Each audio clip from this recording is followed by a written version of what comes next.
தந்தையாக இருப்பது மிக கடினம்.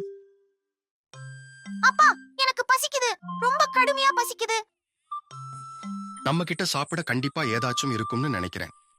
அதோ பாரு, ஒரு சேனைக்கிழங்கு இருக்கு. கண்டுபிடிச்சிட்டேன். ஆனா இது அப்பாவோட தற்காப்புக்காக வச்சிருக்கிறது. வேற வழி இல்ல, போய் ஏதாச்சும் சாப்பிட பிடிச்சிட்டு வருவோம். ஆனா மகனே, நீ இப்ப வளர்ந்துட்ட, அதனால நீயே உனக்கான சாப்பாட்டை தேடிக்கணும். வா, அந்த பூச்சியை பிடிக்க முயற்சி பண்ணு. சரிப்பா, நான் முயற்சி பண்றேன்.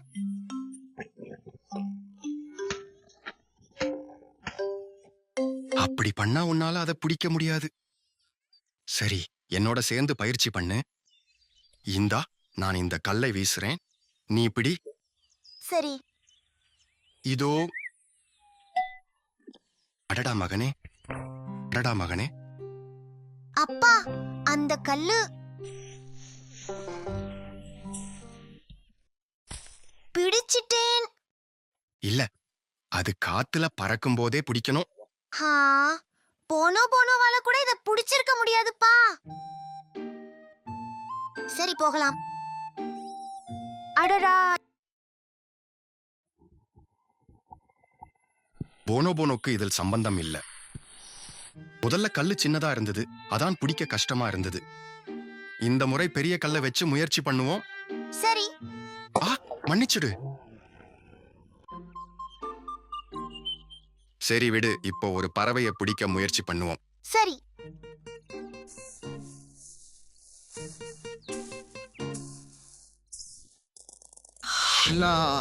நான் சத்தமே இல்லாம போனதாலதான் அது ஓடிடுச்சுன்னு நினைக்கிறேன்.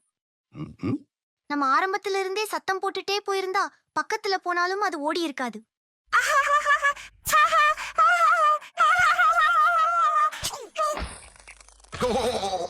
என்னால இதுக்கு மேல முடியாது. ஒருபோதும் நீ கைவிடக்கூடாது. நான் எப்படின்னு சொல்லி தர்றேன், அப்படியே செய்.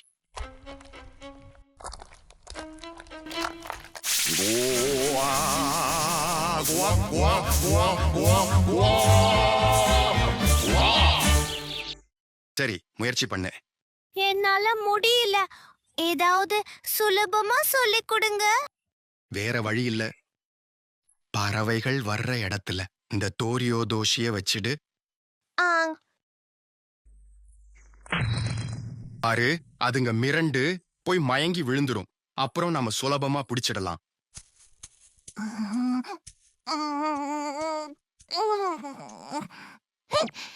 அப்பா, கடைசியா நான் பிடிச்சிட்டேன். ஒரு வழியா நான் பிடிச்சிட்டேன். ஆமா, நீ பிடிச்சிட்டே. சரி, இப்போ என்னோட சாப்பாட்டை நானே பிடிச்சிட்டேன்.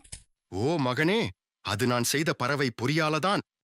நீ சாப்பாட்டை தேடி வேட்டையாடி சாப்பிட முழுசா இன்னும் கத்துக்கல.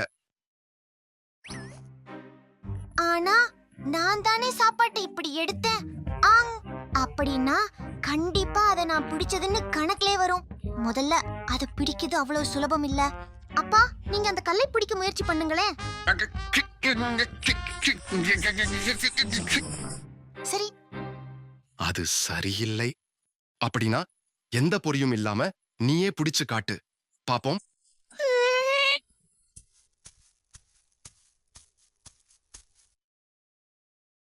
நான் சின்ன பிள்ளை மாதிரி நடந்துகிட்டேனோ? ஒரு அப்பாவா இன்னும் அமைதியா பொறுமையா நான் சொல்லி கொடுக்கணும். ஒருவேளை தனியா பயிற்சி பண்ணிக்கிட்டு இருக்கானோ? அந்த மரத்துக்கு பின்னாடி விளையாடிட்டு இருக்கியா? இப்படியே வேடிக்கை பண்ணிக்கிட்டே இரு.